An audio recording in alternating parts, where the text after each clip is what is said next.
Este paloencuentro estará a cargo de Nancy Orellano Calcayer, de la Universidad Mayor de San Simón, Cochabamba, Bolivia, y asimismo la doctora Luisa Cianto, del Fiocruz, de Río de Janeiro, Brasil, dialogará conjuntamente con Nancy.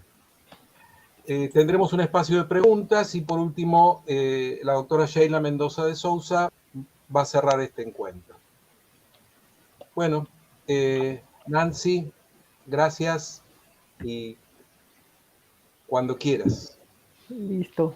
Bueno, buenas tardes, buenas noches. Ahí el horario no sé cómo es en los lugares donde estamos, son los diferentes investigadores, y agradezco la invitación y la propuesta de que PAMINSA sea ahora en Bolivia.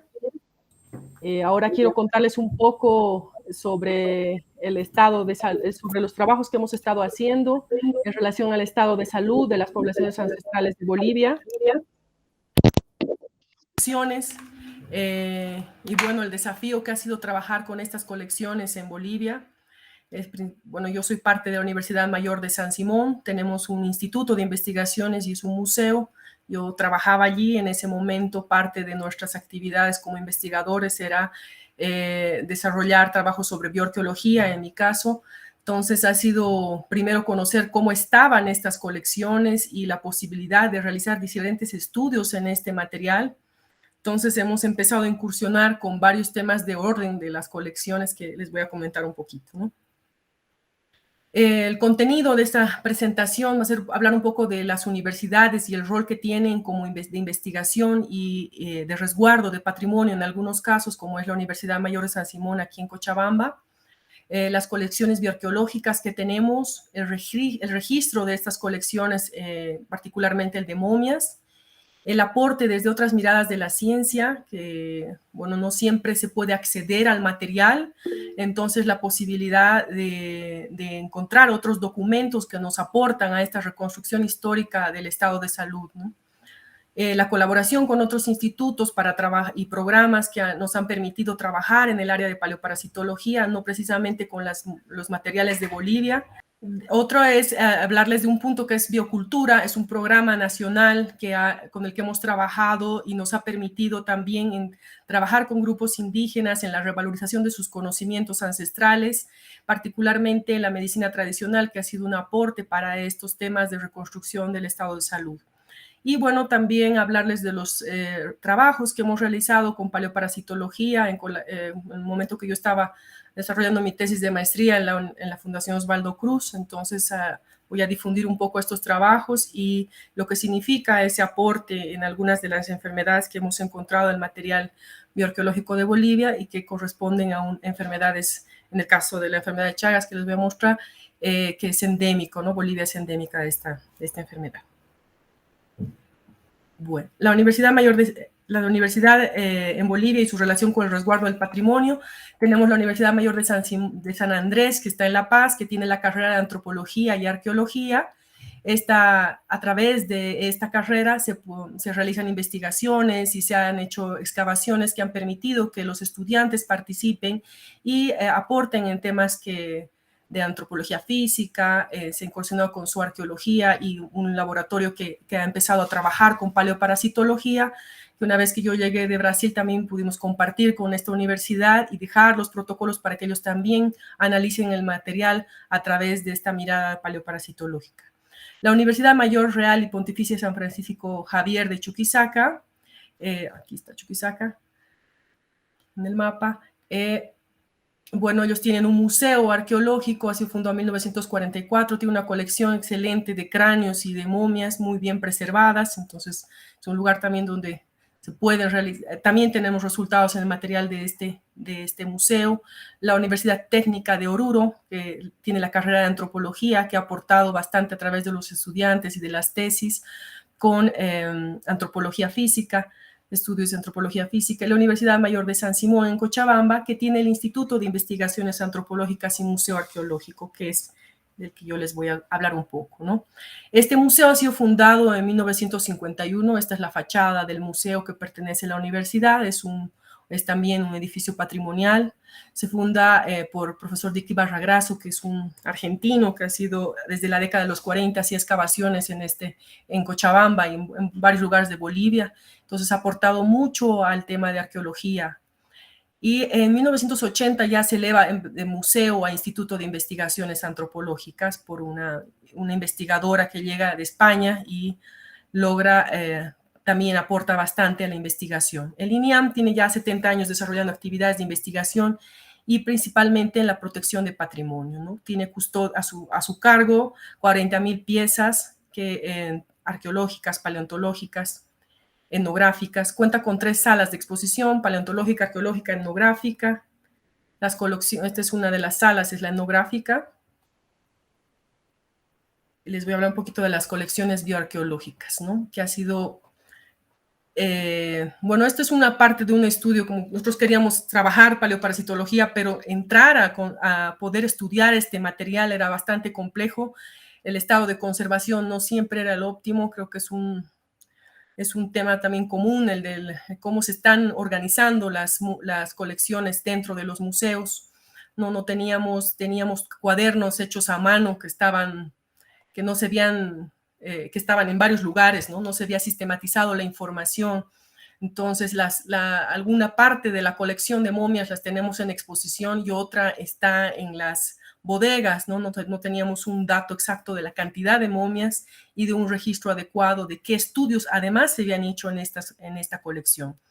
Posteriormente, gracias a esta investigación de los cuadernos y documentos que están en el museo, se logra conocer exactamente qué cantidad de individuos tenemos momificados, corresponden a diferentes culturas y periodos prehispánicos. La mayoría de la colección, de los individuos de la colección, son donaciones o rescates. Tenemos diferentes tipos de momificaciones. Entre las artificiales hay un común de uso de resina de plantas del lugar, ¿no? Y algunas están evisceradas. Hay otras que son las aymaras, las del altiplano, que tienen una momificación natural, como se muestra en la foto. Ese tipo de cestas son propias de las aymara y se depositaban en este tipo de chulpares que muestra en la foto arriba, una foto pequeñita. Están en el altiplano, eran de adobe, y eso también permitía que por las condiciones climáticas y el tipo de material se preserven de manera adecuada. Bueno, otra colección importante que tenemos en la bioarqueológica es la de cráneos, que asciende aproximadamente a 500 cráneos. Algunos tienen momificación parcial. Este cráneo que está a la izquierda es uno que está fosilizado. Se ha encontrado aquí en Cochabamba. Entonces, es una muestra importante que ojalá pueda continuar siendo estudiado. No tenemos una datación, pero está fosilizado. Los estudios que han sido publicados sobre estos cráneos por un investigador norteamericano, que es parte de este boletín que mostramos aquí a la derecha, que en ese momento se habían investigado 274 muestras. De estas, él detalla que aproximadamente la mayoría de los individuos eran adultos de aproximadamente 35 años de edad. De estos 274, 40% eran varones y 60% mujeres. 17% de las muestras tenía una modificación craneal artificial de tipo anular y también se observa la tabular, ¿no? Se reconoce este estilo anular como propio de la cultura aymara. Les voy a mostrar algunas fotos también de esta colección fotografiada, donde sí se ven las aymaras efectivamente en la mayoría este tipo de modificación craneana artificial. Esta es una sala de paleontología que tenemos, que tiene restos o fauna extinta de la región, gliptodontes, algunos restos de gliptodontes. Este es un resto fosilizado del hombre de Jaihuayco.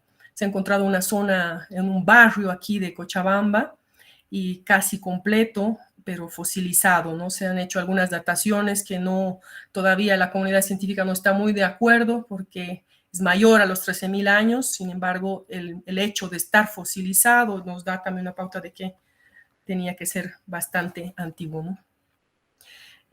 Bueno, el desafío de organizar estas colecciones nos ha permitido, además de contar con los códigos exactos, de ver que no estén duplicadas estos registros, nos ha permitido también limpiar el material, hacer una conservación preventiva de este material, ubicarlo de manera adecuada y aplicar protocolos de trabajo con este material. Protocolos que en algún momento también nos habíamos trabajado en Río de Janeiro, pensando en que si un material va a ser estudiado, no sé, genéticamente, entonces tiene que estar, no siempre es posible hallar este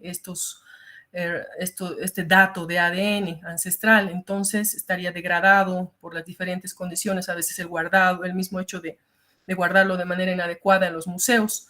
Entonces, ese tipo de situaciones nos han llevado también a elaborar un reglamento dentro de los museos y aplicar protocolos específicos para el almacenaje, el movimiento de estas colecciones, temas de conservación preventiva, fichas de recolección de las muestras para estudios específicos, ¿no? El hecho de tomar la muestra, cómo se toma, también evitando el riesgo, ¿no? de contaminar no solamente la muestra, sino también a la persona que está tomando el material, ¿no? A eso nos ha dado también como resultado un artículo sobre el riesgo laboral y aspectos de bioseguridad en el trabajo arqueológico en campo, museo e institutos de investigación en Bolivia. Hemos hecho un artículo sobre estos lineamientos de prevención, considerando el potencial de la muestra que puede ser investigada para diferentes áreas de la ciencia, como también el pensar en el personal que trabaja, ¿no? Hemos tenido distintos accidentes, gente que trabajaba y sin guantes y después se contaminaba con hongos en el lugar, o también hemos tenido colecciones que han sido donadas, pero estaban en terribles condiciones, ¿no? Con roedores, etcétera. Entonces, ¿cómo limpiamos ese material y no lo perdemos, ¿no? Eran momias fabulosas, así con cestas perfectas, pero dentro también eran nidos a veces de otros insectos o roedores. Entonces, cómo manejar ese material ha sido parte de este desafío. La colección de momias entonces ha sido fotografiada, queríamos conocer este registro que les comentaba, se ha hecho una limpieza con ultravioleta de las salas, del material, una revisión de cómo deberíamos hacer este tipo de limpieza y de conservación preventiva. Esta es parte de la colección de momias, son 22, como les había dicho, estas son algunas que les voy a mostrar, porque les voy a mostrar unas 10 más o menos, con los datos de información paleontológica, parasitológica y paleopatológica. Este es un infante que ha sido una donación, tiene una deformación clara craneana tubular. Este es otro que está en una cesta, entonces es desde la cultura aymara, pertenece a la fase intermedio tardío, aproximadamente de 1100 a 1400 después de Cristo. Se les ha hecho radiografía, rayos X a todas estas, entonces se determina el sexo, tipo de momificación artificial, se notan restos de resinas en el material, tiene una deformación craneana artificial de tipo anular, las patologías que detalla la persona que ha hecho este estudio, porque son muy pocos los que han trabajado con estas colecciones, la parte paleoparasitológica que hemos realizado nosotros, y una antropóloga física que es la que ha ordenado esta colección en cajas especiales, en las bodegas, ¿no? De manera adecuada, y ha hecho un detalle sobre estas patologías. En este caso, detalla ella que tendría osteofitos en la región de la espina lumbar inferior, una enfermedad discogénica en la vértebra tercera y cuarta. Este individuo pertenecía a la cultura aymara, de fase intermedio tardío también, edad aproximada de 35 años, tipo de momificación natural. Y en esta sí, nosotros habíamos tomado alguna muestra de hueso, y ahí pudimos identificar a través de técnicas moleculares que estaría infectado con Trypanosoma cruzi, ¿no? Estaría padeciendo la enfermedad de Chagas en alguna fase. La cultura aymara, este es del intermedio tardío también, un adulto masculino, se tiene un detalle, tiene unas trenzas muy bien elaboradas, un tipo de momificación natural, las patologías observadas también osteofitos en la vértebra torácica y medio anterior. Este es otro individuo aymara, se ve la cesta muy bien conservada, pertenece también al intermedio tardío, un adulto masculino, con una momificación también natural, deformación craneana artificial de tipo anular, que es característica de esta cultura. No se observan patologías, pero sí hay un desgaste bastante evidente en los molares. Este individuo también es de aproximadamente 20 años, un tipo de momificación artificial. Las patologías, una deformación en el vómer. Esta es una de las que más les gusta a los investigadores, es siempre parte de las exposiciones, de la cultura aymara también. Ella tiene una deformación craneana artificial, aproximadamente 20 años tendría. También se observan restos de resina. Esta es eviscerada, ha sido eviscerada, y algunas patologías en la dentadura supernumeraria y calcificaciones de varios discos vertebrales, ¿no? Que posible alcoptenuria. Este es de una cultura mojocoya que está distribuida entre el sur de Cochabamba y norte de Chuquisaca. Es de una cultura de los valles, pertenece al horizonte medio, que es la fase de esta zona, de 500 a 1100 después de Cristo. Es un infante, no está completo, tiene un tipo de momificación natural. Esta cultura tenía una característica de envolverlos en fardos, ¿no? Los amarraban en textiles muy, muy coloridos, que es propio de esta cultura. Las patologías, osteopenia, lesiones óseas semejantes a las producidas por la treponematosis, que es lo que sugiere la antropóloga física. Este individuo es de la cultura aymara, pertenece al intermedio tardío de 1100 a 1400, aproximadamente tendría 35 años, es masculino, tipo de momificación artificial, se ve también bastante la resina aquí, una deformación craneana artificial de tipo anular, y patologías no se observan, pero tienen desgaste bastante y una dentadura en muy mal estado, ¿no? Entonces esta es una parte de la colección que va a ser un catálogo que va a registrar toda la información que se tiene sobre esta colección, además de los tipos de momificaciones que existen en esta zona y sobre este material, que lo vamos a compartir con ustedes, pero esta es una parte que para motivar a que se siga estudiando este material, ¿no? Hay muy poco todavía que se ha hecho en él. Entonces, bueno, hay diferentes fuentes de información para poder hacer esta reconstrucción del estado de salud. Nosotros no siempre podemos acceder al material, ¿no? Ahora yo no estoy parte del instituto, sí, de la universidad, pero seguimos realizando estudios en colaboración con otros museos de Bolivia, y el hecho de poder acceder a otro tipo de materiales como los coprolitos, ¿no? Los coprolitos no siempre son identificados en campo, los desechan. Entonces hemos hecho también una investigación dentro de las colecciones que estaban guardadas en bodegas para ver si habían restos, o por lo menos tomar los sedimentos, como dicen los protocolos, del área del sacro. Entonces, dientes, pelos, peines han sido parte también de las pesquisas que hemos hecho. Tenemos también estas trepanaciones evidentes que están en las colecciones. Hay una colección grande de los cráneos que muestra este tipo de trepanaciones. Hay una cultura que se llama Omereque, que tenían los guerreros, una sección de esta población que eran guerreros, que muestran así bastantes lesiones, ¿no? Dentro de esta colección. De los tejidos y que hemos ido investigando como parte de un trabajo que ya se hizo en Chile. Hemos investigado también los restos de tejidos y peines que tenemos a disposición. Estos peines habían sido lavados, la mayoría, algunos algunos como estos que están en exposición han sido analizados. No encontramos restos de piojos, como ha pasado con el equipo de Bernardo Arriaza, que yo tuve la oportunidad de trabajar también con este tema de la pediculosis.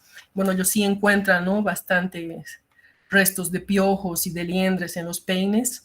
Entonces eso también nos motivó a seguir buscando en las colecciones, ¿no? También pensar en que gorras, turbantes, que son parte de nuestra colección, que no sean lavados y porque pueden contener o ser una fuente de información importante.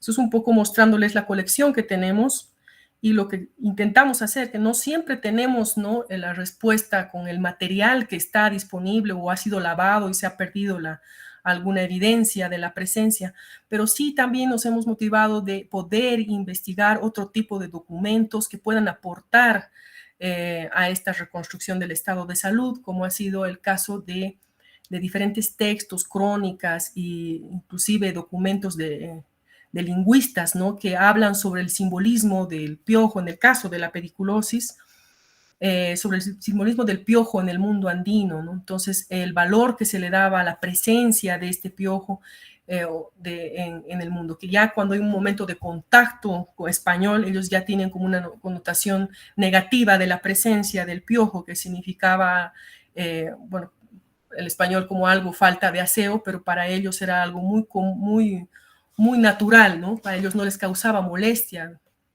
Un poquito les voy a contar por qué o cuál era la representación de este piojo en los grupos indígenas. Ya los léxicos coloniales, desde Domingo de Santo Tomás, indican en el idioma ya era tanto tiempo de presencia o de convivencia, de relación con este ectoparásito, que ya tenía una denominación en el idioma, ¿no? Usa, piojo de la cabeza, usa, muti, oxa, piojento, piojoso, tenía una denominación. El hecho de despiojar también tenía una denominación en el idioma, ¿no?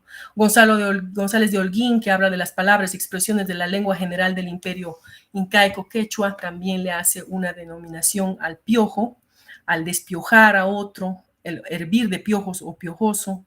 Entonces tienen una forma de nombrar a la presencia de la pediculosis. En las crónicas de Domingo de Santo Tomás también indican que existen dos tipos de piojos, ¿no? Ya estarían diferenciando entre el piojo de la cabeza y el piojo del cuerpo. Otro antropólogo también cita que los piojos nunca han sido huéspedes indeseables para los indígenas. Para algunos indica prosperidad o buenos cultivos, ¿no?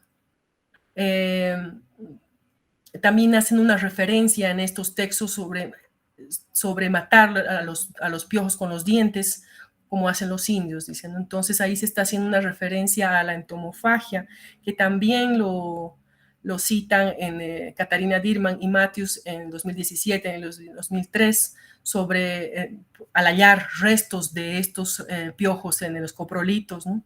Entonces, esta técnica de control ya la estarían manejando antiguamente y se mantiene entre los grupos indígenas. No es algo molesto para ellos, más bien es cuando les imponen otro tipo de técnicas de control, ¿no? Ellos dicen, para uno antes no podía sacarse los piojos, no podía eliminarse, esto debía hacerlo a mano con un peine, que es una tecnología que hasta hoy persiste y la vemos en el registro arqueológico, o lo hacían despiojándose, ¿no? Comiendo los piojos, pero les imponen en algún momento el uso del DDT, ¿no?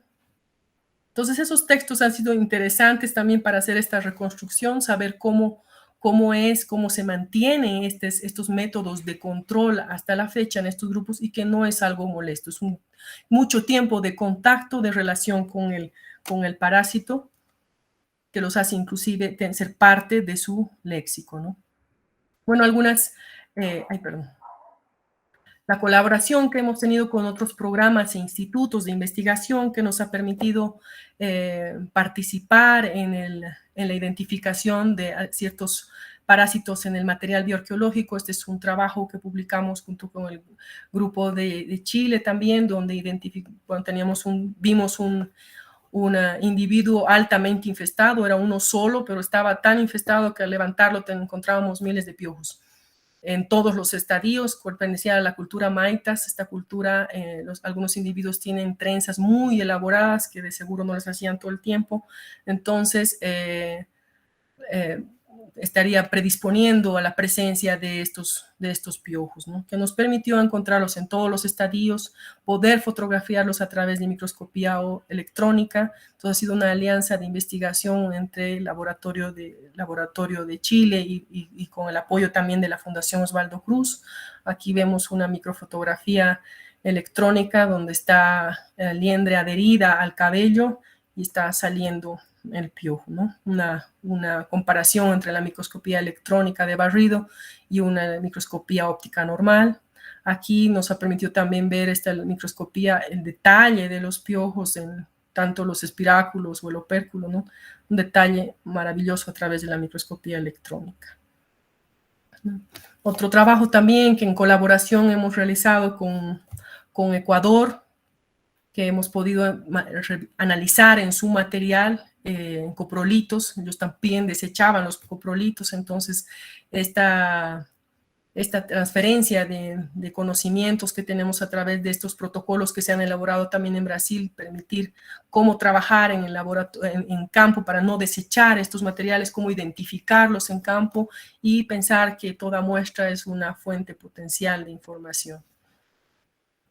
Bueno, este es otro trabajo también que en colaboración con el grupo de Chile y de Brasil, donde también se hace un registro de parásitos intestinales, que vemos que nos permite conocer la dieta de estas poblaciones y relacionada a la migración de los peces de los que se alimentaban durante el fenómeno del ENSO.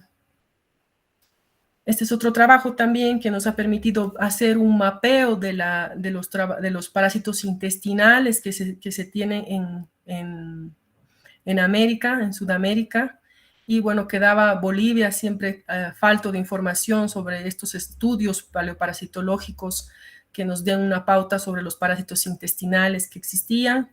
Sin embargo, recientemente un grupo que está trabajando también paleoparasitología en La Paz ha encontrado en material prehispánico la presencia de Enterobius vermicularis y Capillaria sp, que es de los que también se han ido registrando en las regiones vecinas, ¿no?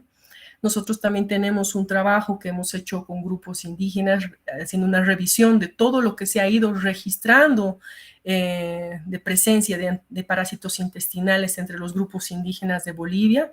Es un trabajo en colaboración con la Facultad de Medicina de la Universidad Mayor de San Simón también, que nos ha permitido hacer esta determinación de saber qué parásitos intestinales exactamente los que vemos en el registro bioarqueológico, paleoparasitológico, en grupos indígenas de ayoreos, chimanes, tacanas, aymaras, quechuas y guaraníes.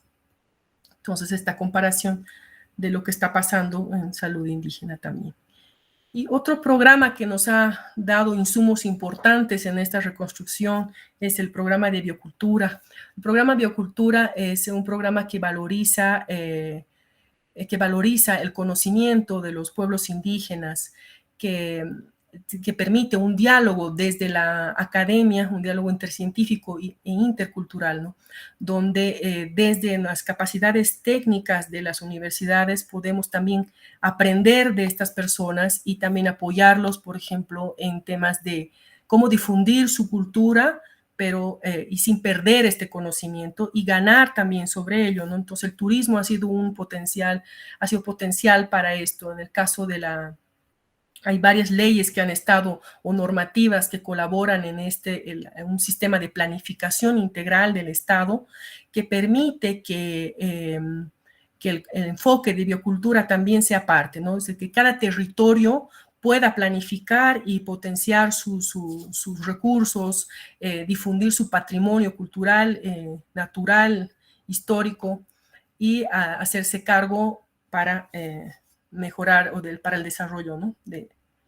Este programa de biocultura tiene laboratorios territoriales. Hay una persona que se va a encargar en el transcurso de las charlas que siguen a la mía, que es especialista en este tema, que ha colaborado con este enfoque y va a dar mayor explicación, pero para mí es importante también mencionarlo porque ha sido parte del conocimiento que ellos han ido recuperando en este trabajo sobre medicina tradicional. También es un aporte para nosotros para poder hacer una relación de estas plantas medicinales en los pueblos indígenas que pueden ser encontradas en el registro bioarqueológico, paleoparasitológico. Estos laboratorios territoriales, como ellos les llaman, han sido ciertos municipios o departamentos de Bolivia que han sido seleccionados para poder aplicar y observar bien que se maneje este enfoque y se esté haciendo en la planificación la integración de todas las de la promoción del patrimonio, del resguardo del patrimonio y el poder revalorizar todo lo que corresponde a la cultura y al manejo de este patrimonio. Bueno, un poco de los Callahuayas, que son los médicos tradicionales. Es un grupo étnico de Bolivia que habita las regiones en la región de la Curva, así se llama, situado alrededor de Charazani, en La Paz, en el departamento de La Paz de Bolivia. Son los médicos que practican la medicina ancestral a través de rituales, de ofrendas a la Madre Tierra. Entonces ellos dan gracias a lo que obtienen de ella, estas plantas que ellos utilizan como medicinales. Entonces destacan este conocimiento sobre el uso de una amplia variedad de plantas, ¿no? Hay un registro de 900 especies más o menos, y dentro de nuestro estado boliviano tenemos el Viceministerio de medicina tradicional que promueve este tipo de medicina, que, bueno, en estos tiempos de COVID ha sido importante, ¿no? Porque estos pueblos indígenas primero que creen en su medicina, y además que de otra manera el acceso a medicamentos de otro tipo es muy caro. Entonces siempre se promueve se ha estado promoviendo el uso de estas plantas, ¿no? Este es un registro de algunas plantas que hemos encontrado que han sido utilizadas entre los grupos indígenas durante la pandemia en un sitio que es Toro Toro. Es un sitio paleontológico muy importante, es un referente internacional en Bolivia, ¿no? Que nosotros promovemos el turismo paleontológico aquí. Y bueno, ahí se ha hecho una recopilación de las plantas que son utilizadas durante la pandemia. Algunos estudios que se han hecho en Bolivia han sido estudios moleculares, que fueron parte de mi trabajo en la Fundación Osvaldo Cruz cuando desarrollaba mi tesis. Hemos encontrado en las momias el virus linfotrópico de las células T humanas. Este es un virus que también es considerado un marcador de migraciones. Hay dos tipos, el HTLV2 y el HTLV1. Hay diferentes hipótesis del ingreso de estos dos tipos de virus al continente. El 2 aparentemente es el más antiguo, se lo encuentra en poblaciones pigmeos en África y, bueno, en poblaciones indígenas en América. Entonces siempre ha sido considerado el más antiguo y ha sido encontrado en restos óseos humanos de Bolivia, ¿no? El tipo 2. El tipo 1 también. El tipo 2 fue en La Paz, en un individuo procedente de Tiwanaku, del sitio ceremonial Tiwanaku en La Paz, y otros restos óseos que fueron también analizados de la colección de Chuquisaca, que también se identificó el HTLV1. Para el HTLV1 hay tres hipótesis de distintas entradas al continente, unas más antiguas junto con los primeros pobladores, otra probablemente con migraciones recientes de Japón, o el tráfico de esclavos, que pudo hacer que ingrese este tipo de virus a América. La enfermedad de Chagas, bueno, Bolivia es un sitio endémico de esta enfermedad. Ya había un registro paleoparasitológico amplio en la región que mostraba la presencia del Trypanosoma cruzi y patologías asociadas a esta infección en Estados Unidos, en Perú también hay varios estudios, en Chile también, que mostraban la presencia de esto. Bueno, en Ecuador hay algunos grupos que también están queriendo hacer esto, porque es endémico, pero hay un registro de cerámica que muestra también un edema o inflamación que podría ser sugerente al signo de Romaña, ¿no? En el caso de Brasil también tenemos resultados, y bueno, Bolivia, en 3 de los departamentos donde pudimos tomar muestras, en Chuquisaca, La Paz y Cochabamba, encontramos la presencia de esta infección en 11 de 29 muestras de momias y restos esqueletales que fueron parte de este estudio, procedente de estos 3 museos, de Cochabamba, Chuquisaca y La Paz. Se identificó el ADN ancestral de Trypanosoma cruzi. En Chuquisaca, 3 de las 10 muestras que habían sido analizadas estarían presentando el Trypanosoma cruzi, ¿no? Presencia de ADN. 4 de 10 en Cochabamba, 4 de 9 del sitio arqueológico de Tiwanaku. Bueno, esto es un poco lo que les he querido contar de las colecciones, de los estudios que hemos hecho y de este desafío de poder investigar en estas colecciones que tenemos, ¿no? La catalogación, entre mis consideraciones finales, hablarles que la catalogación, registro de las colecciones patrimoniales que tenemos aquí en Bolivia son muy importantes para dar a conocer a la sociedad la presencia cultural. El lograr conocer, ordenar y preservar las colecciones de manera adecuada nos va a permitir realizar estudios específicos y especializados en ellas, ¿no?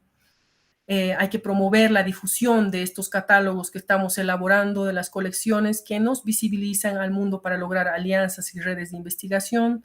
Hay mucho que hacer con estas colecciones. Tenemos colecciones grandes, especialmente en la de los cráneos, en todos los museos que les he nombrado, que son parte de las universidades. Y bueno, fomentar esta investigación a partir de las instituciones académicas. No solo el resguardo, sino el adecuado resguardo y también la investigación específica, para lograr reconstruir esta historia cultural y evolutiva de las sociedades del pasado a partir de aportes multidisciplinarios, ¿no? Nos hemos valido de varios tipos de insumos, ¿no? De información que pueda aportarnos a esta reconstrucción. Es importante recuperar el conocimiento ancestral a partir del reconocimiento de la diversidad de estos pueblos indígenas como un patrimonio intangible, que eso es lo que también estamos haciendo a través de este programa de biocultura, ¿no? Esos insumos que nos puedan dar desde la medicina tradicional también es importante para nosotros. Precautelar las actividades dentro de los museos y durante los trabajos de campo, evitando riesgos de manipulación inadecuada del material, no solamente pensando en este potencial que tiene como de información el material, sino también cuidando al profesional y al material patrimonial, ¿no? En el campo de la salud, la determinación de infecciones en el material humano prehispánico permite la iniciación de campañas de diagnóstico en ciertas enfermedades. Por ejemplo, el HTLV es un virus que no está siendo parte de los esquemas en los bancos de sangre, ¿no? Entonces, ha sido también poco difundir estos trabajos, ha permitido también difundir lo que está pasando en otros lugares y los esquemas que sí se manejan en los bancos de sangre para hacer este tipo de diagnósticos, ¿no? A presencia de este virus. Bueno, eso es todo. Muchas gracias por su atención. Es un poco un panorama que quería darles sobre lo que está aconteciendo con las colecciones aqui em Bolívia.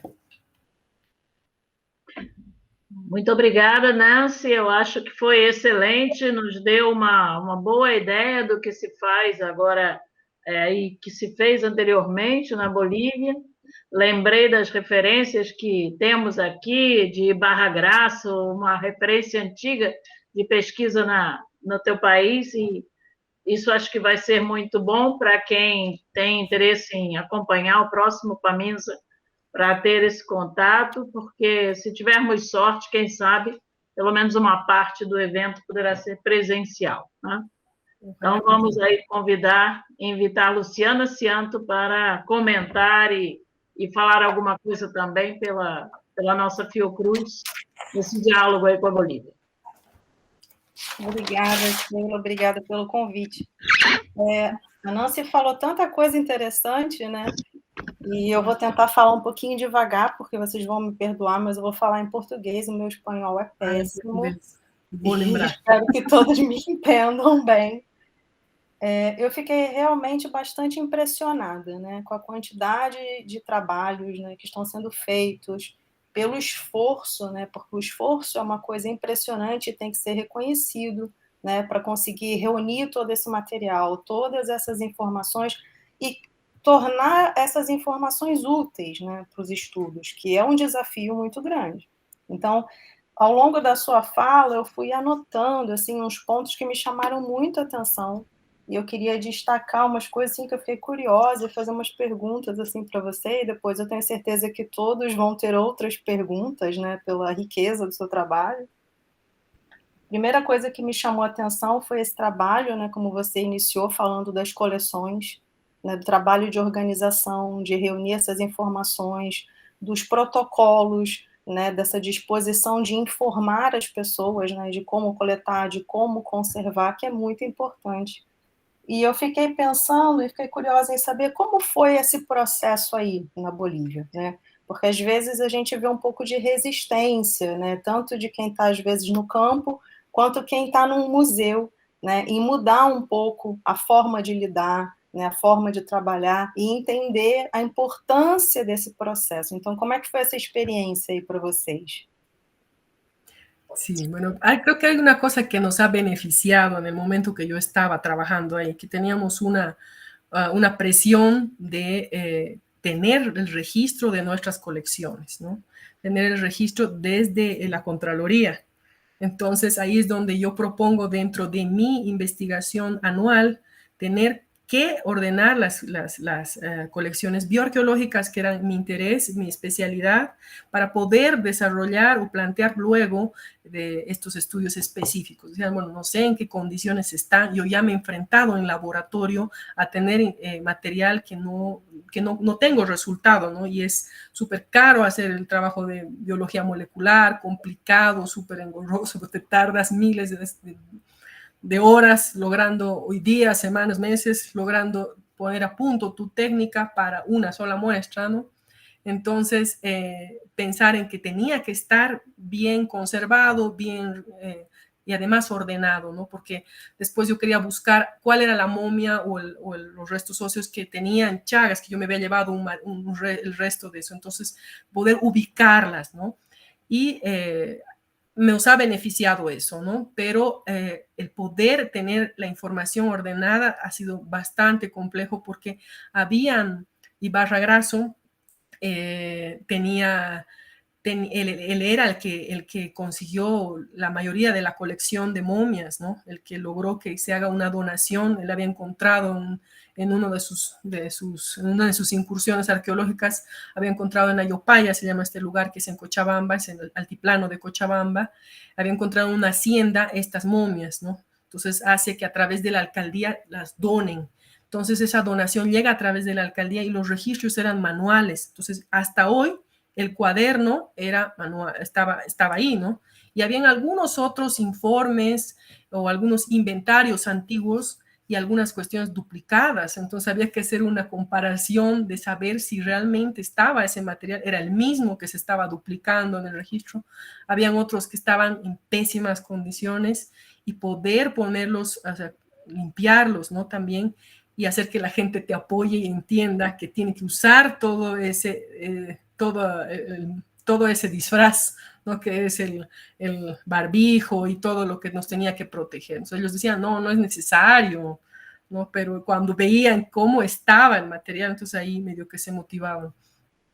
Y de ahí surgen, pues, de ver uno de los materiales que no tenía ni siquiera un registro, estaba con roedores, con heces de roedores, de todo, ¿no? Pero era excelente la preservación, a pesar de eso, de la cesta, ¿no? Y de los restos momificados. Entonces ahí limpiarlo fue un trabajo de meses y ahí participó todo el mundo. Entonces ahí logramos hacer los protocolos y salió el artículo donde cómo teníamos que cuidarnos también nosotros y tener este tema de bioseguridad en la cabeza, ¿no? Además teníamos una colega arqueóloga que había hecho una excavación así sin guantes, todo, y se contagió de un hongo, y perdió el dedo. Y así varios casos que ahí han sido el trabajo de hacer este tipo de protocolos. Sim, eu acho muito importante que quando as pessoas se envolvem, né, no processo, como você falou, desse caso dos ratos, as pessoas realmente tomam consciência, né, de que é importante, né. E aí eu pensei também que uma coisa que você falou que me chamou a atenção foi a questão do DDT, né. E aí eu fiquei pensando nessa coisa dos documentos, né, como eles são importantes, às vezes a gente estuda uma amostra, no caso, enfim, da paleoparasitologia ou qualquer outro estudo, e principalmente quando a gente está pensando, às vezes, em estudos de ADN, né, e às vezes a gente não tem um resultado tão bom, mas a gente precisa ter justamente esse conhecimento, né, não só, às vezes, da forma de vida, né, daquela população, e às vezes esse dado não é tão disponível assim, mas também no processo de conservação, porque às vezes o processo de conservação prejudica um estudo que poderia ser feito com aquele material. Então, além do DDT, assim, eu queria que você falasse outras coisas que te chamaram a atenção na análise desses documentos, assim, e como ajudou nos seus estudos. Mira, ha sido una maravilla hacer esa. Primero ha sido a través de esto de la pediculosis, ¿no? Que hasta todos decían que era como el tema que solamente trabajaba yo con eso, pensaban, porque cada vez que yo iba viendo más sobre esto de la pediculosis encontraba cosas maravillosas, ¿no? Había otros documentos de otros lugares, ¿no? Que registran, no de Bolivia o de la región, que registran cómo pasaba durante las guerras, ¿no? Cómo pasaba, qué pasaba durante el hacinamiento de estos soldados o cuando habían estos juicios, ¿no? La gente sí muy cerca, o cuando usaban pelucas, que como predisponían a esta infestación. Luego, cuando hay esta infección por rickettsia a través de este vector que es el piojo, ¿no? Entonces, y se disemina en América. Entonces, ¿cómo empiezan a hacer el control de cuando no sabían siquiera que era el piojo, ¿no? Y en la concepción de que era falta de aseo. Entonces, a los indígenas no los dejaban entrar a las plazas, que los rociaban con DDT o implementan duchas en las entradas a la ciudad, ¿no? Y cómo les obligan a usar el DDT. Luego, cuando hay también la guerra del Chaco aquí en Bolivia, en el sur de Bolivia, también, ¿qué hacían con ellos? También los rociaban con DDT, había el uso de otro tipo de químicos que les ponían en las cabezas y les obligaban a usar, ¿no? Pero más era lo de y el tema de los indígenas, ¿no? De que ellos se sentían invadidos, ¿no? Porque ellos decían, para nosotros no es un problema, nosotros convivimos con ellos, ¿no? Entonces era la relación entre este ectoparásito y ellos, y luego una enfermedad nueva, ¿no? Que es la rickettsia, ¿no? Muito interessante. Fiebre de las trincheras en algún lugar y otros nombres que se les da ya en América. O estos tributos que hacían, ¿no? Entre los incas, de dar bolsas a cambio, les decían, bueno, ustedes pagan el impuesto con una bolsa de piojos. Entonces despiojaban y ya sabían quiénes eran los piojosos. Entonces eso se ve en las crónicas. Ha sido realmente muy interesante. Y esto de los léxicos, ¿no? Para ellos era parte de su vida, entonces tenían una forma de nombrarlos. Tenían un nombre, es decir, piojoso en algún momento ya de contacto, ¿no? Porque para ellos piojoso no era uno despectivo. É muito interessante as histórias, né, associadas às vezes a todo esse processo, né? As histórias são muito interessantes, né? Agora, sim. falando nas histórias, eu pensei aqui também essa coisa da medicina tradicional que você estava falando. E você comentou que os Kalawaias, é isso? Pronunciei certo? Exato. Eles têm um relato de 900 espécies de plantas, né, que eles utilizam.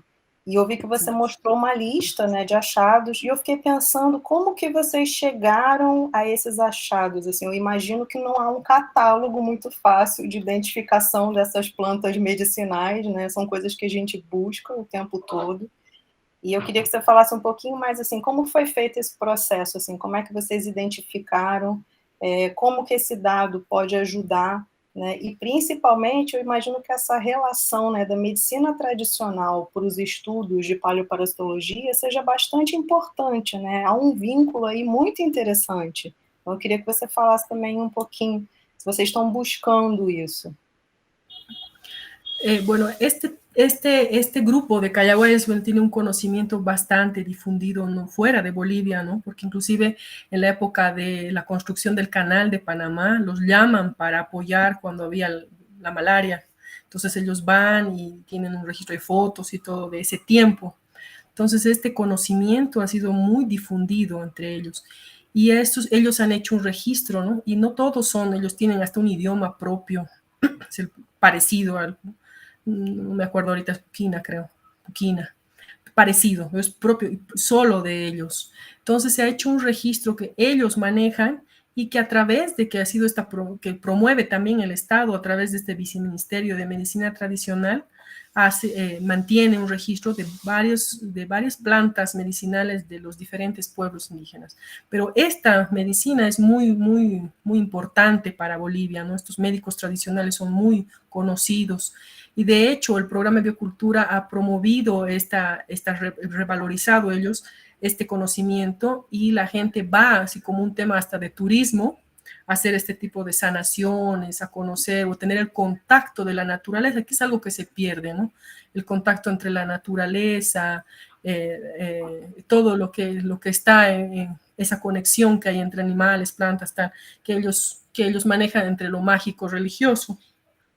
Y ellos, se promueve como un turismo y ellos también tienen un ingreso, ¿no? Y además, pero como tienen ese respeto a lo que es su patrimonio, este conocimiento de medicina tradicional es un patrimonio, también los sitios son sitios sagrados para ellos.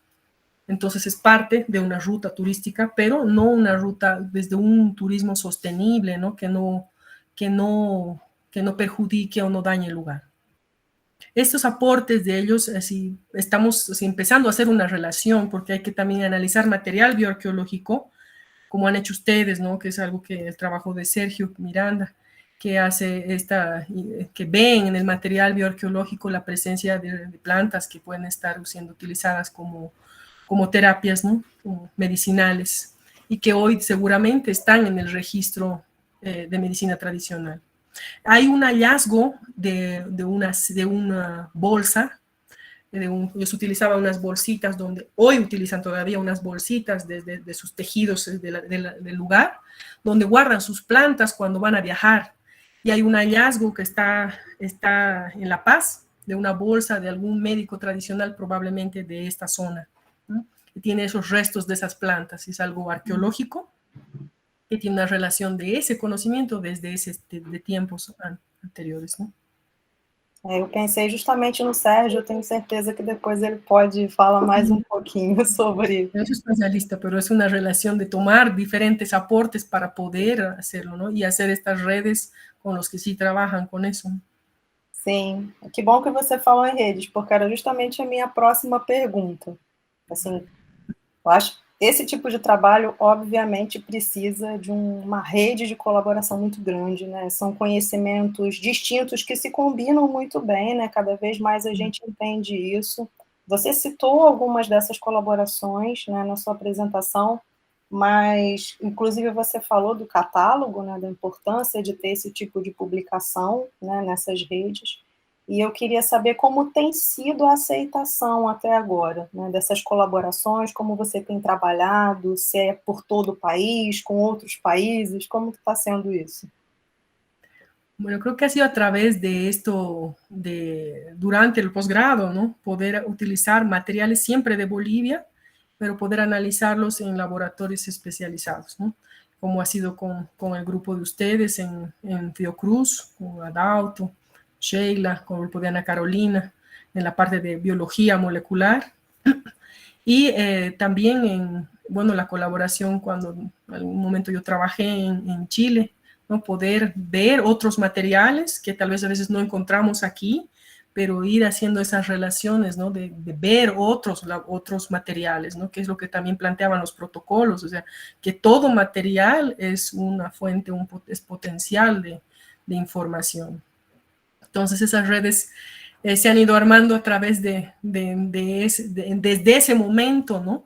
Y continuamos haciendo alianzas dentro de Bolivia, hacia difundir la paleoparasitología.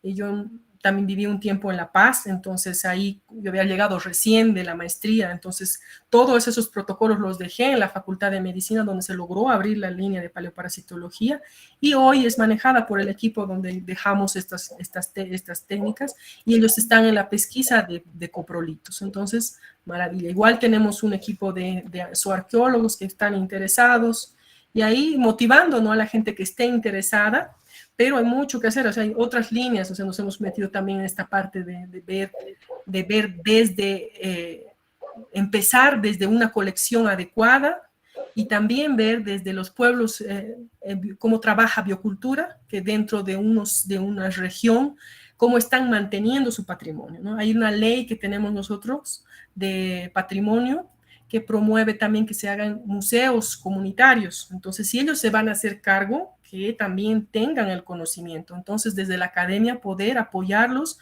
a que sus museos también estén pensando en tener colecciones bien conservadas, ¿no? Y esta ha sido una alianza con el programa que es un programa nacional manejado como la cooperación suiza en su momento, pero que hoy en estos laboratorios territoriales queremos impulsar que si tienen hallazgos arqueológicos, los estén resguardando de manera adecuada. No, ahorita estamos en que esté promoviendo que hagan sus museos comunitarios y promoviendo que sea valorizado este patrimonio. Muito bem, eu não quero me alongar muito, porque eu tenho certeza que os outros têm perguntas também para você, então, obrigada. E agora, Sheila, eu abro para quem quiser, né, fazer perguntas, acho que é isso. Gracias, Luciana. Ahí está Ricardo. Está apagado. Nancy, me pareció muy interesante todo lo que presentaste, te lo agradezco mucho.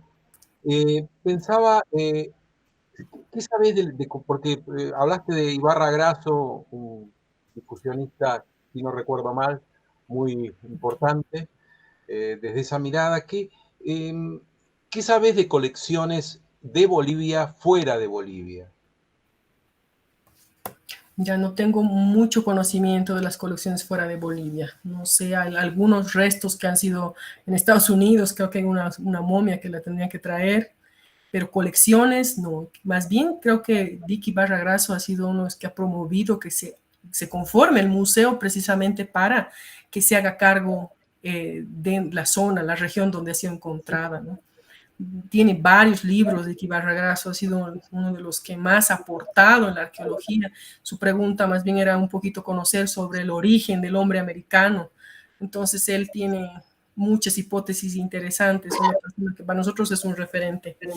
Lamentablemente después se vuelve a tu país y ya lo perdimos porque era el que más aportaba. Gracias.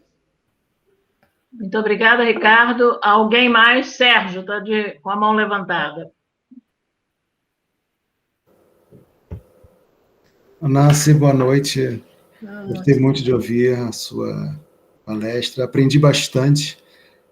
Riquíssima, realmente. A cada dia mais a gente vê a importância que tem realmente a constituição de uma coleção, e todos os desdobramentos que o manejo de uma coleção pode trazer, né, para o conhecimento científico dessa tua área de pesquisa, né.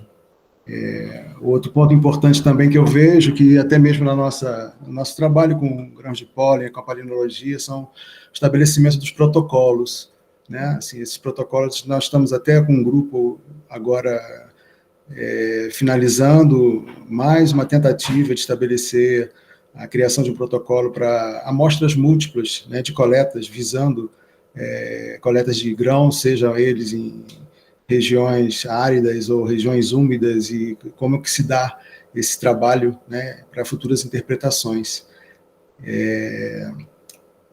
Outra coisa que a Luciana ficou, que provavelmente eu deveria, né, tocar aqui, né, um assunto a respeito das plantas medicinais, né, cada vez mais eu vejo a importância que tem o resgate dessas informações sobre tradições e uso, né, dessas plantas, né, e aqui no Brasil a gente tem até casos interessantes, né, sobre essas plantas, como o caso de uma mimosa, uma leguminosa, que é a jurema, e o ritual da jurema é um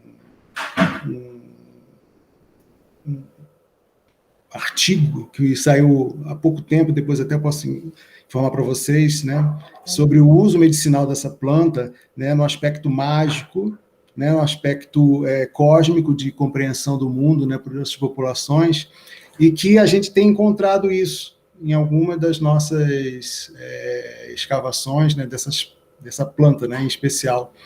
E eu não sei, assim, aí com vocês, se você dentro desse, apesar de ter o trabalho, foi a apresentação, o final que você deu importância para essa parte das plantas, né, se você tem, assim, algum conhecimento, né, justamente de algum tipo de planta aí de vocês com uma importância como essa aqui, no caso dessa mimosa, dessa jurema. No, hay algunas, ¿cómo se dicen? Como tipo pencas que se utilizan, ¿no? Para durante los rituales. No recuerdo bien el nombre, no es mi especialidad. Hay una persona que es la que sigue a mi presentación la próxima semana, que sí va a hablar de etnobotánica. Entonces a él sí va a hacer todas las preguntas relacionadas con sí, tradicional, pero sí tenemos en realidad lo que hemos hecho ahora ha sido una lista de las plantas que están siendo utilizadas durante este tiempo para hacer, durante la pandemia, ¿no? Ellos ya las han registrado. Sí hay algunas que son, como te digo, utilizadas como pencas, que son utilizadas durante los rituales, ¿no? Que es una planta que ahorita no recuerdo el nombre, que está difundida hasta el norte de Chile. Entonces, esas sí se utilizam, pero não sei se medicinales, é mais talvez como ritual. Sim, sim. Eu fico imaginando assim que tem uma rica fonte de bebidas fermentadas, né? E que você pode identificar justamente se são plantas que produzem amido, que se fermentam, e esses amidos eles se mostram de uma forma diferenciada no momento que eles são aquecidos, né? Então é possível você chegar a Maíz, isso. ¿no? É isso. Como el maíz, la chicha, sí, Isso, sí, isso, la isso. chicha sí se encuentra, sí, bastante en los coprolitos, en los sedimentos y restos de almidón de maíz, ¿no?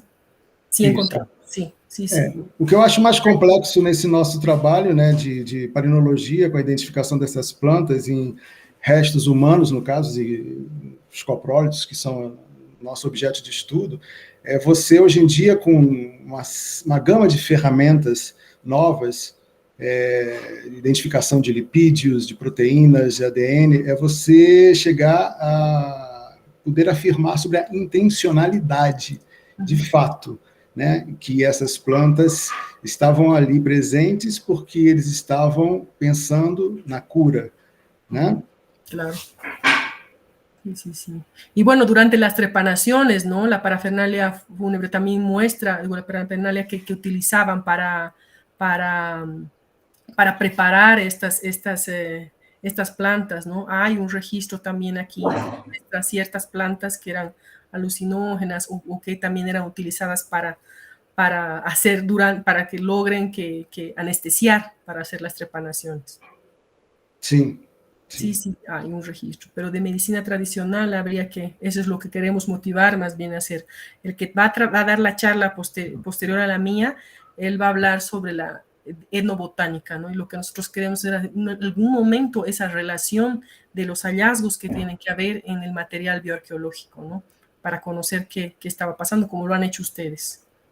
Porque é uma sequência, né, de conhecimento que você, ao fazer o levantamento do resgate dessas informações, das tradições e usos dessas plantas, né, você se enriquece com esse conhecimento que te possibilita você criar essas hipóteses de que possivelmente, se elas são utilizadas hoje em dia, elas foram no passado, e você tem hoje em dia o trato bioquímico, né, que você pode fazer a separação desses componentes bioquímicos hoje em dia, que realmente, de fato, elas têm como uma resposta no que diz respeito à saúde, né, à cura, né? Porque afirmar simplesmente que você encontra grãos de jurema, né, como eu estou afirmando, e que essas juremas elas serviam para uma questão mágica, uma questão medicinal, né, é uma coisa. Outra coisa é quando você realmente consegue separar, né, o componente da jurêmica bioquímico que tem, obviamente, um uso hoje em dia e é aplicável. ¿No? Y que además lo ves entre los pueblos indígenas siendo todavía utilizado, ¿no? Sí, sí. Que sí. Esa también es la forma de que tú estás comprobando que que se usa de esa manera, ¿no? Mas muito obrigado, não quero tomar mais o tempo, que devem ter pessoas querendo também perguntar coisas. Parabéns, fiquei muito feliz em te ver e ver o teu trabalho. Igualmente, gracias. Gracias a ti. Temos mais pergunta? Eu não vejo daqui, não sei se alguém mais deseja perguntar. Ana Luísa. Olá. Eu gostei muito e aprendi muito e também fiquei surpreendida por haver esse contacto tão próximo com as comunidades indígenas, uma vez que, penso eu, infelizmente, em muitas partes do mundo está, apesar do reconhecimento da importância desse diálogo,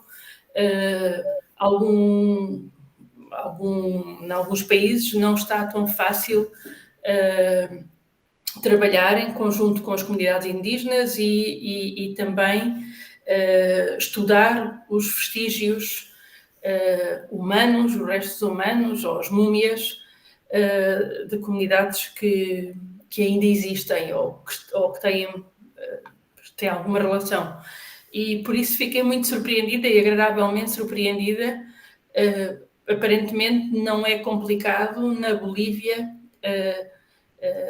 estudar múmias, estudar esqueletos e mostrar, exibir nos museus? No, tenemos unos protocolos, inclusive de trabajo, que eso lo maneja el museo, ahora yo no soy parte de él, pero cualquier investigador y que quiera desarrollar un trabajo en la colección y que seguramente va a estar muy interesado en porque va a aportar, entonces se hace como un perfil que pide, que es un protocolo del investigador para que quede registrado en el museo qué es lo que están haciendo y que, bueno, hay una retroalimentación, ¿no? Que se quede, que parta, que pueda difundirse dentro del museo para ver y quede el registro para que en nuestra biblioteca, ¿no? De la universidad y del museo que también tienen una biblioteca, ¿no? Y el resto de los institutos, ¿no? La posibilidad de también realizar otros trabajos específicos en el material, yo creo que es óptimo para todos, ¿no? Não, muito bem, que siga assim, que siga assim. Creio que Ana queria perguntar também, ou Nancy, se há algum problema, porque em outros países há uma resistência por parte dos povos tradicionais quanto à manipulação e exposição de restos arqueológicos ou de achados como os que você descreveu. Então, os povos tradicionais na Bolívia não colocam obstáculo a que se estude e exiba também restos humanos, é isso? Más o menos. Hay una ley de patrimonio que promueve, ¿no? Que los pueblos se hagan cargo de sus colecciones, ¿no? Pero hay colecciones que están dentro de institutos de investigación, como es el que tenemos en la universidad, y en otras como la de Sucre, por ejemplo, ¿no? Que son institutos de investigación que tienen mucho tiempo resguardando este material y que tienen la responsabilidad de desarrollar investigaciones en ese material y difundirlo a la comunidad, a la sociedad y a la comunidad, no solo a la comunidad científica.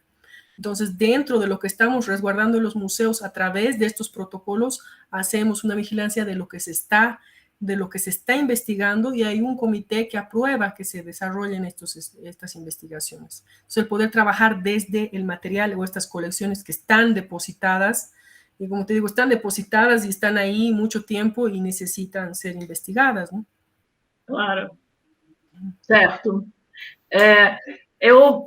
Eu penso que nós temos uma questão já colocada em paleopatologia há muito tempo, que diz respeito às áreas próximas, não é, de inter-relação com os nossos estudos de material arqueológico. Esses companions, não é, os companheiros, já têm sido publicados sobre isso. A Jane Bijkstra tem feito sempre muitas ressalvas, muitas lembretes, muitas chamando sempre a atenção sobre essa questão da interdisciplinaridade. Então, eu penso que a escolha dos temas para o encontro da paleopatologia na Bolívia, trazendo essas questões ligadas aos conhecimentos dos povos tradicionais, à etnomedicina, nesse caso, e ao manejo de plantas, não é? Ou a relação disso com achados dos sítios arqueológicos, com os estudos bioarqueológicos, também as relações desses estudos históricos, de documentos, tudo isso vai enriquecer muito, talvez a experiência da Bolívia, em contraste com outros lugares, outros países onde temos feito o PAMINSA. Talvez seja uma experiência maior, acumulada, não é? Uma quantidade maior de informação acumulada sobre os povos tradicionais, e eu creio que isso poderá enriquecer muito o nosso encontro para o ano que vem.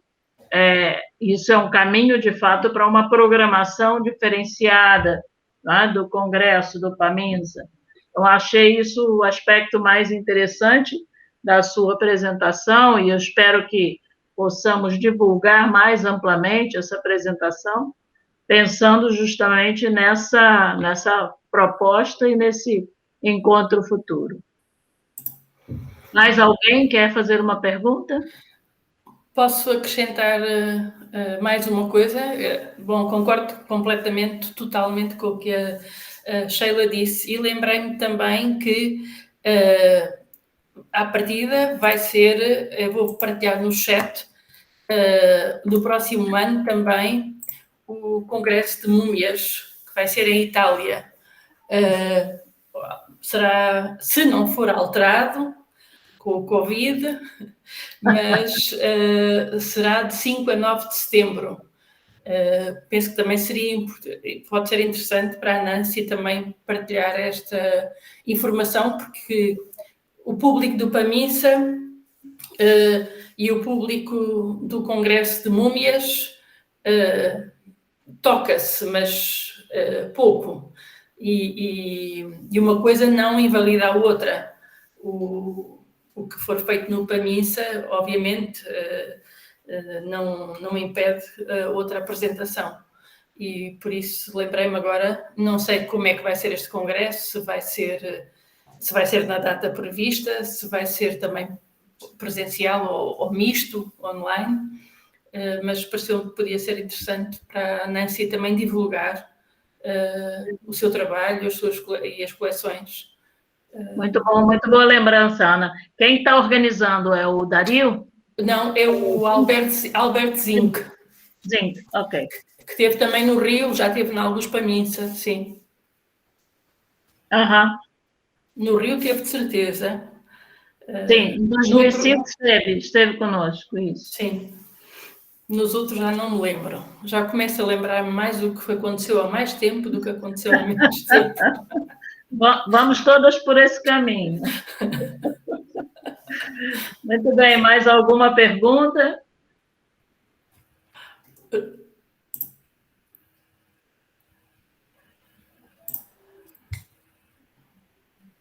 Mais alguém, então?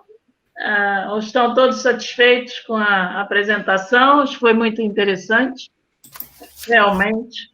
E foi acho que a pergunta do Ricardo também merece um pouco de atenção sobre a questão do material fora da Bolívia, o material originário da Bolívia, que foi levado para outras instituições, e isso me faz lembrar que nós tivemos aqui no Museu Nacional, e infelizmente perdeu-se, uma múmia das tulpas lá do Lago Titicaca, muito semelhante à que você mostrou, não estava em tão boa condição, mas tenho fotos e materiais que chegamos a anotar, enfim, observações. Essa peça perdeu-se nesse incêndio, infelizmente, também foi trazida no início do século XX, dentro de toda aquela lógica de se trazer materiais para compor os acervos, tá? Acho até que há a história dessa peça, e merece ser lembrada. Até onde eu sei, foi a única. Na verdade, não se dizia que a origem era Bolívia, mas a referência no catálogo era Alto Peru, e Alto Peru para nós é Bolívia. Então, tínhamos como sendo originária da parte boliviana, então, do lago. E como de outros, também tínhamos materiais de outros lugares. Então, acho isso interessante, acho isso importante também. Ricardo teve essa experiência quando constituiu a base, né, de informações sobre o material da Patagônia. A quantidade do que se descobriu, né, do acervo distribuído em diferentes museus do mundo, em coleções, essa dispersão ela foi muito grande. E eu acho que isso é importante. Sim, Ricardo. En base a lo que decía Sheila, me quedo pensando, no en términos, no sé, de restituciones, pero sí siguiendo la idea de Nancy, de que la existencia de restos en otras partes del mundo facilite la cooperación, sea un motivo de búsqueda de cooperación con los colegas que están en esos países que tengan muestras de Sudamérica, y que sin estar pensando en restituciones, sino pensando en cooperación y en obtención de más información, estudios de ADN, de isótopos, de lo que sea, de digitalizaciones, que puedan, lo que vos estabas pidiendo, Nancy, los espacios, las redes de colaboración. Exactamente. Sim, perfeito. Que seja aí o Paminsa seja uma porta aberta para esse futuro e seguimos juntos, então. Se mais alguém quiser falar, acho que estamos chegando aí já no nosso limite de tempo, mas é o momento agora. Bom, há pouco eu falei que houve um outro encontro sobre as doenças raras e que tinham saído um novo vídeo e, entretanto, já encontrei. E vou partilhar também esse novo vídeo sobre as ciências naturais e a arqueologia e a antropologia, até vem a propósito que é precisamente esta interdisciplinaridade. Eu acho que também está muito bom. Vem na sequência do outro sobre as doenças raras. E então aproveito para partilhar também convosco. Muito bem. Sugerindo aí a questão das doenças raras, me parece que a Nancy deu um exemplo numa daquelas múmias de criança de uma situação que se aplica provavelmente como informação, Ana. O que você acha?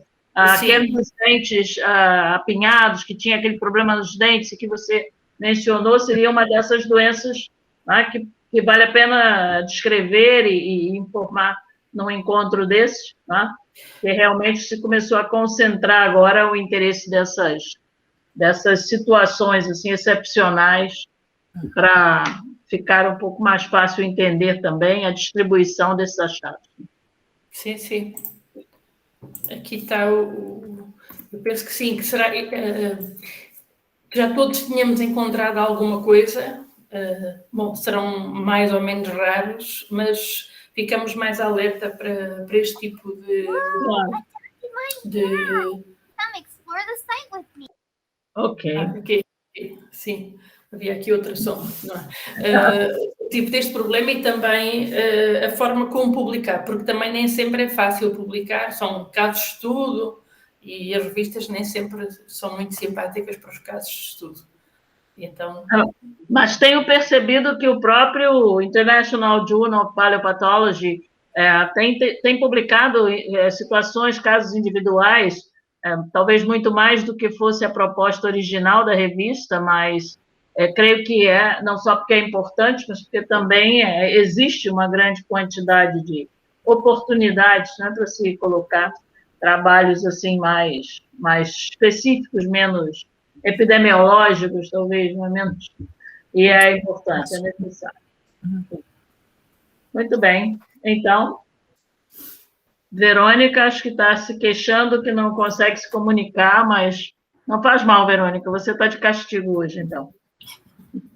Posso fazer uma provocação para a Nancy? Claro, última colocação, que eu sempre gosto de fazer esse tipo de pergunta, as pessoas às vezes não ficam meio irritadas comigo, mas assim, Nancy, se apresentou tanta coisa, já deixou a gente tão impressionado, mas assim, o que você imagina daqui para frente, assim? Quais são os seus desejos daqui para frente?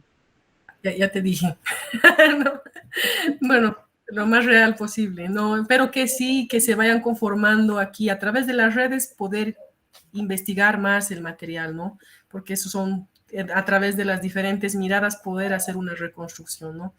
Una cosa que yo he aprendido, o sea, fui con una pregunta muy específica a hacer mi tesis de la maestría, ¿no? Yo iba para verlo de Chagas, pero era así tan molecular que al final era solamente eso, ¿no?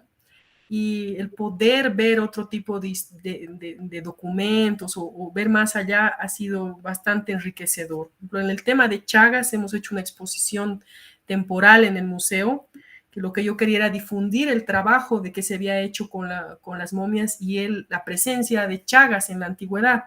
Sin embargo, después empezamos a trabajar con los paleontólogos, ir a conocer cómo era la infección antes de la presencia del hombre, ¿no? Cuando se daba entre los animales. Entonces he hecho una reconstrucción de toda la infección, primero cuando se separan los continentes y quedan los animales en cada lugar, y ahí luego la llegada del hombre y la posterior infección. Entonces, he ido a participar con los niños también en esas exposiciones. Entonces, esa mirada, esas redes creo que van a lograr hacer estos aportes, y ojalá aquí conformar un laboratorio, no precisamente en el Instituto de Investigaciones, sino uno que se conecte no solo con las colecciones de Cochabamba, sino con las colecciones de otras partes de Bolivia, que nosotros podamos analizar, ¿no? Desde microscopía, desde biología molecular, que hay equipos que no están siendo utilizados y tengo la idea de que puedan ser utilizados para esto y se conecten con el resto de Bolivia. Y bueno, a través de otras miradas, como ahora trabajamos con un historiador también, bueno, la persona que va a presentar la próxima, que también está aquí, es Rodrigo Quiroga, que él también pueda, que es etnobotánico, también su conocimiento sea un aporte importante para nosotros. Isso, e não perder a conexão com ustedes. Muito interessante que pesquisador é assim, né? Quanto mais trabalho tem, a gente pergunta o que quer para o futuro, quer mais trabalho ainda, né? Porque só fala de conseguir mais amostras e trabalhar mais. No más amor. Tener por lo menos los lugares adecuados para poder hacerlo, ¿no? Los materiales son ordenados. Sim, é o ideal. Un pedacito que hemos empezado a hacer y espero que continuemos. Sim, com certeza, aí o Paminza acho que vai ser uma boa oportunidade de dar mais força a esse projeto. Cíntia, por favor. Hola Nancy, un gusto. Hola Cíntia. Me encantó el trabajo, la verdad que se nota todo el esfuerzo que hiciste vos y tu equipo, digamos, con esta colección, y que encima es enorme, 520 cráneos es un montón. Bueno, básicamente yo trabajo con enfermedades infecciosas, óseas, y todo lo que comentaste me abrió un poco más el panorama, digamos. No solamente ver quizás las enfermedades más clásicas que podemos llegar a encontrar, sino buscar otro tipo de enfermedades complementarias, como los virus que habías mencionado. Así que bueno, muchas gracias y ojalá podamos ver las momias pronto. Sí, tienen que venir. Ojalá que sea presencial el encuentro, ¿no? Y puedan ver tanto las de aquí o lo que puedan mostrar los otros colegas y alumnos que están trabajando con esto en el resto de Bolivia. Sí, muchas gracias. Gracias a ustedes. Muito obrigada pela participação a vocês. Então, mais alguém? Ou estamos chegando ao final aí? São 8h30 em Brasil, um pouco menos na Bolívia, e não sei, em Portugal, a Ana já... Meia-noite e 29. Já está na hora de tomar um vinho para ir dormir. Muito bem. Para ir dormir, já passa da meia-noite. Estaremos todos juntos também na próxima semana, no dia 3 de setembro, teremos uma outra sessão, já mais voltada para a questão da botânica, dos achados da botânica aí no material, na bioarqueologia, ou associados à bioarqueologia, e da etnobotânica, com o colega que já falou aqui também pelo chat. Prazer em recebê-lo, Rodrigo, e vamos estar juntos para conversar um pouco mais, conhecer um pouco mais do que se faz na Bolívia, e com certeza ir aumentando aí o entusiasmo pela participação no próximo congresso, Paminza, que a pandemia atrasou, mas não vai impedir que a gente realize. Estamos todos muito felizes. Eu acho que, mesmo que o congresso seja completamente virtual, não se possa fazer atividades presenciais, acho que ainda assim, hoje já temos não só experiência, como estamos mais adaptados a essa forma de nos comunicar, e quem sabe seguir trabalhando, Nancy, começando agora cooperações, não é? De alguma forma, tentando nos manter, ou iniciar trabalhos aí, mesmo à distância. Há muita tecnologia disponível hoje, podemos encontrar formas de compartilhar análises, ideias, enfim. a visita à coleção, o webinar hoje da Paleopathology, mostrando o potencial, não é, do escaneamento dos objetos, né, e falávamos sobre isso nas nossas discussões sobre bases de informação, né, o escaneamento de objetos e a troca da informação contida nessas imagens permite que análises sejam feitas, compartilhadas, experiências, né, com relação a materiais tridimensionais, com uma riqueza, assim, extraordinária. Então, é possível trabalhar de países distantes, juntos, trocar ideias, e é nisso que nós estamos apostando aí e investindo, né? Acredito que vamos num bom caminho. Agradeço muitíssimo a Nancy, não só por essa apresentação, mas pela nossa... por nos receber com o Paminza, por essa proposta de que seja a Bolívia, em Cochabamba, a sede do próximo congresso.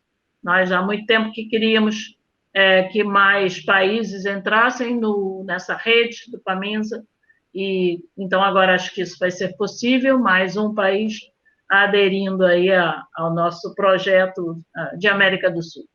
Luciana, muito obrigada. Peguei Luciana aí, convidamos Luciana, que está um pouco mais envolvida agora com outros tipos de trabalho, de biodiversidade, e isso tudo nos enriquece, mas venha matar a saudade da paleo um pouco, volte aqui para perto da gente, e foi muito bom. Luciana, obrigada. Fique conosco agora, não se afaste mais. Obrigada, Sérgio, Ricardo, Ana. Espero que o seu vinho agora te deixe bastante pronto para um bom sono. Está de férias também. A todos que vieram, muito obrigada. Obrigada, Verônica. Nosso apoio aí na USP. E vamos prosseguir. Dia 3 estaremos de volta aqui no mesmo horário para uma nova sessão. Obrigada a todos. Gracias a todos por escucharnos, y bueno, quiero decir también que este es un deseo de Adauto, que ya hace muchos años me había dicho, cuando yo estaba todavía en Brasil, él quería que sea en Bolivia, entonces creo que es también un deseo que voy a estar muy contenta de que se pueda cumplir. Muito bem. Obrigado. Boa noite a todos. Obrigada. Boa noite, Nancy. Boa Boa noite. noite, Luciana, Sheila. Nos vemos. Ricardo, Chao, Ana. hasta la próxima. Nos vemos, saludos.